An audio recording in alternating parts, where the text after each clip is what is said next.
You're watching Drake Wing Gaming. Enjoy the video. Hey guys and gals, Nary here from Drake Wing Gaming. It's something to me on Twitter, the Gaming Drag. Today I'm coming back at you into the Let's Play episode of Dawn Chorus, and this time we're coming at you with Lake's Path. That's right, the Lake's Path got an update, y'all. I'm very excited to delve right back into that wonderful lion. Delve into that wonderful lion's path. Yeah, that's what we're going with. But anyway, y'all, let's go ahead and jump right back in. Alarm chain, you were up, and let's go. Only swirling snowflakes and the lion leaning on me remain in my consciousness as my mind fogs, heart full, eyes open in a half-sleep, dreaming about the world where everyone is alright. Sounds like a good dream, man. Jam on, Miko. Jam on.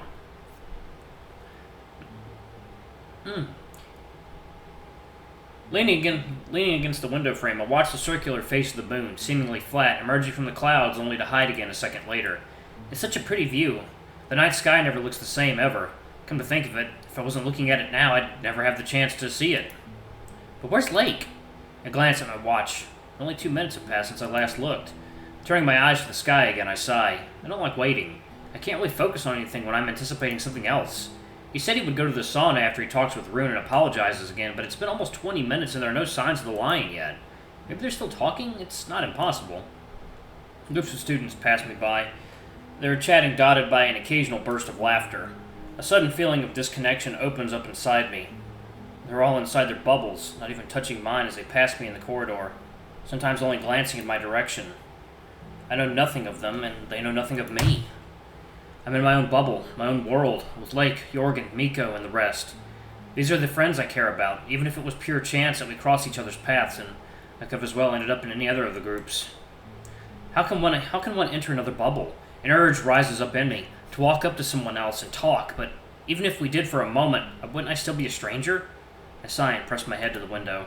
Maybe Lake went to the sauna from the outside. There's a door leading to a small terrace on the end of the locker room corridor, so it's not impossible. I think I'm fed up with waiting here anyway. Time to move my legs a bit. The familiar scent of chlorine again. The locker room is empty, though some of the lockers are full, so there must be someone either at the pool or in the sauna, likely in both places. Maybe Lake stuff is in one of the closed ones. I feel like having a sauna session regardless. I take off my clothes, stash them inside a locker, and grab a towel, opening the wooden door. Sauna. The wave of heat licks first at my nose, then at my fur, all wet from the shower. I breathe in slowly, letting the hot air fill my lungs. In and out. In. The feeling of familiarity overcomes me. My body relaxes, knots untying and strings coming undone. Something shifts in the periphery of my view, on the bench to the right. I'm not alone here. No! Hello, Miko. But it's not Lake, it's Miko. Hey there! Good to see him here, actually. I haven't seen him for most of today. I think we only said hello to each other at breakfast. I'm glad. He's not Lake, but still, I feel comfortable around him. I get tense with some stranger around. Now it feels like we have the sauna for ourselves, instead of me having to share it with someone. Miko, hello! How was your day?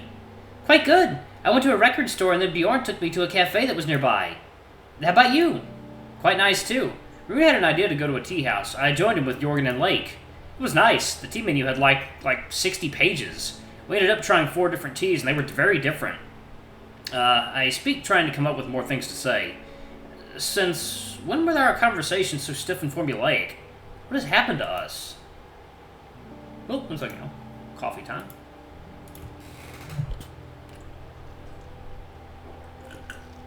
Got some delicious pumpkin spice cold brew here. Lake knocked Rune's phone into the sea soon before we got back to the bus. That was sort of funny, at least until I saw Rune's face. Poor dear couldn't even process what had happened. Oh, that's awful! Poor Rune! I don't know what else to say. Maybe the topic was a bad idea. A conversational dead end. I wish I knew what the wolf was thinking. He's acting withdrawn, too. Maybe something's bothering him. Or maybe not. Maybe he's composing something in his head. What do I really know about him now?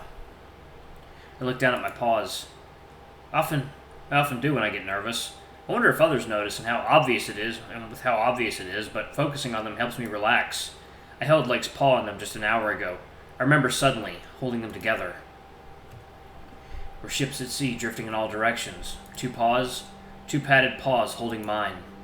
heavy but so soft, like silk and so warm. I want nothing more but for this to last. A soft rub of a feline nose against mine, then a tongue, wide and wet, dragging across my lips. I opened my snout and let it in. Damn, you naughty boy. But nothing happens, and it's already over. I'm still just where I was, in the shower with cold water pouring over me and this dull pain in my chest, like a wooden stake lodged between my ribs. Tears mingle with the water, giving it a salty aftertaste. I extend my arm behind the shower curtain and feel for my phone, lying on the sink. My paw finds it and turns up the volume. My tense muscles relax. I open my maw and drown myself in noise.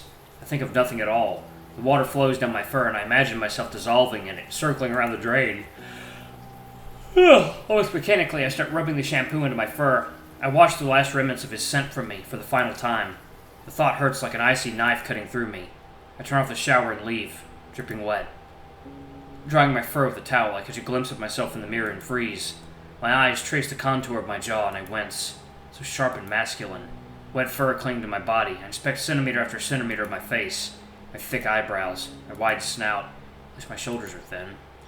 But I have to lose everyone I love. Again and again and again. I want to ask aloud, but what for? No answer would come. I shiver, paws cold, my reflection staring back at me frightfully. How bright the moon is today, shining like a bright drone, like the sound of a cello bow dragging across a xylophone bar. An old friend. A song starts playing in my head. A stuttering synthesizer like a bird chirping. Digital wind conjuring images of castles long forgotten. Then organs playing 4 chords in repeat. Only 4, no more. A liminal hymn. How many nights have I spent listening to it? Lonely, cold nights without as much as a single light, other than the LCD display of my CD player. I feel the weight of these nights on me. I've never shaken them off. I was abandoned.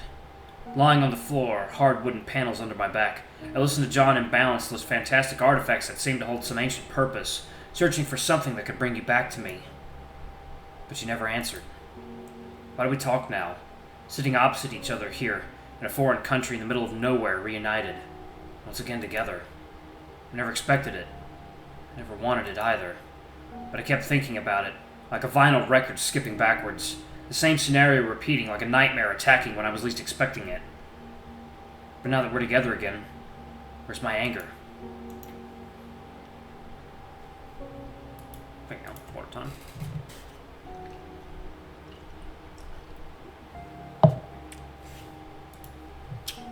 A 4-chord loop, same pattern repeating over and over.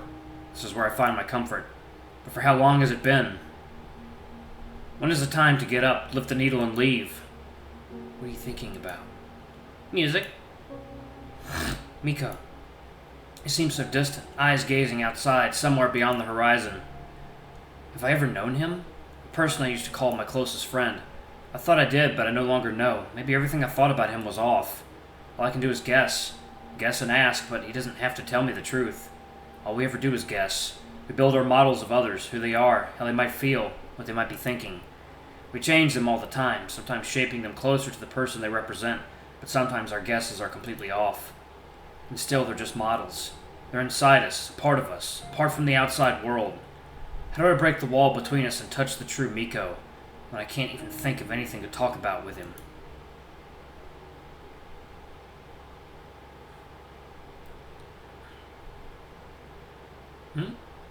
Alright. Cold water drips from my body, cooled down and refreshed. Life has been so weird lately. Despite the move to another country, not much has happened since my finals. I spent most of the summer at home, enjoying it while it lasted. But my daily trips to the lake seem so distant now, as if they happen in another life. Every hour of proper summer is as valuable as gold in Finland. We don't have that many of them each year, but this past summer was something else. Sunny and pleasant from June to August. The only one like that I've seen. Perfect for being lazy. But now, I got here and it seems like more has already happened during this camp than since the start of the academic year. The need to listen to some music only grows. I need something I could link this moment to, some kind of a sonic backdrop for this place. I wonder what sort of music Lake likes. Did he ever tell me? I can't remember. He didn't come at all. He can't be apologizing to Rune for that long. I'll dry myself and check in his room. Maybe Jorgen will be there and tell me where I might find him. I knock on the door, not expecting anyone to be inside. Maybe I'm lucky and Jorgen stayed behind to read a book. It's too dark outside for it, especially with his eyesight. But I hear shifting inside and the bathroom door closing. Nobody answers, though. I wait a moment before knocking again. A bit louder this time. Still nothing. I know someone's inside, though. I take out my phone and write like a message saying I'm standing before his room. He's offline and I know he rarely checks his phone, but maybe this time? Carvin? Lake? He's been crying. His mane is all disheveled, as if he just wiped it, and his eyes wet with tears. Come in. Lake closes the door and leans on it, looking at the floor, arms behind his back. Lake, what happened? He fidgets around as if considering what or how much to tell me. Finally, he settles down on the edge of the bed and looks up at me with his huge lion eyes, pure and soft. I cut ties with Torolf. Cut ties with Torolf? My thoughts immediately go back to last evening. Wait, no, water time. Or coffee time, I should say. Coffee done. Cut ties with Torolf. My thoughts immediately go back to last evening. Lake clinging to me under the shower, his warmth so sudden and precious. I'm kind of seeing someone, that's what he said then. Not anymore, I guess. My heart flutters. Apart from seeing Lake like this, sad and hurting, and apart from the thought that he's single and uncommitted. Lake, what made him do something like this so suddenly? Oh. I went to his room and told him that we shouldn't keep meeting together. I didn't want to tell anyone before I went, so it wasn't something spontaneous. Why, though? Did he do something to you? No, I did something to myself. There was no fault of his in this. I couldn't have just kept meeting with him. It wasn't doing me any good. I knew he didn't feel anything toward me, but I thought it's alright, and I kept coming back. But yesterday I understood how pointless it was. It only made me feel bad, and I could stop any time I wanted. I was romanticizing it, letting the feeling consume me. It felt uplifting for a while to have a feeling like this in my life. It felt like something to live for. But then it stops, and instead it's a weight you carry around, a drug that you keep returning to. I need to move on. I sit down on the bed and snuggle the lion into me wordlessly. Limp, he falls into my embrace, and I start petting him gently. So are the bridges that I've burnt. Lake's mane smells of grapefruits and lemons. I brush my fingers through it slowly, feeling the lion's warm breathing on my shoulder through the fabric of my t-shirt. If it was such a weight for you, then you're better off without it. But I know it still hurts. Letting go. And nothing I say could lessen the pain, but maybe it should be this way. If Lake just lost something that was important to him, then a moment of mourning seems proper. But I can be here for him and offer some comfort nevertheless. I liked it when you cuddled me yesterday. It felt very nice. It did. Funny. It was the first time I was with someone else in a shower in my adult life when we didn't do anything lewd. Why do I have to be like that? Again. It's so easy for me to fall for anyone, and I always end up hurt. I don't have any words for him. Instead, I wrap both my arms around him and snuggle him tightly until he starts to protest. Okay, that's enough. Sorry. I lean back, but something unlocks in Lake and he almost jumps onto me, pinning me down to the bed. Ah! You little bastard! You won't get my penis that easily. Got you. What are you doing with me? Oh, what are you going to do with me? Snuggle you to death. Just kidding. He's strung like a bowstring. It amazes me how much energy and enthusiasm is contained in his lean body. Alright, y'all. I'm going to go ahead and pause it right there. Thank y'all so much for watching. Don't forget to like, comment, subscribe, ring that notification bell, and check out our Patreon if you can. It always helps. Anyway, I love you all. Now, see y'all in the next video. Bye-bye!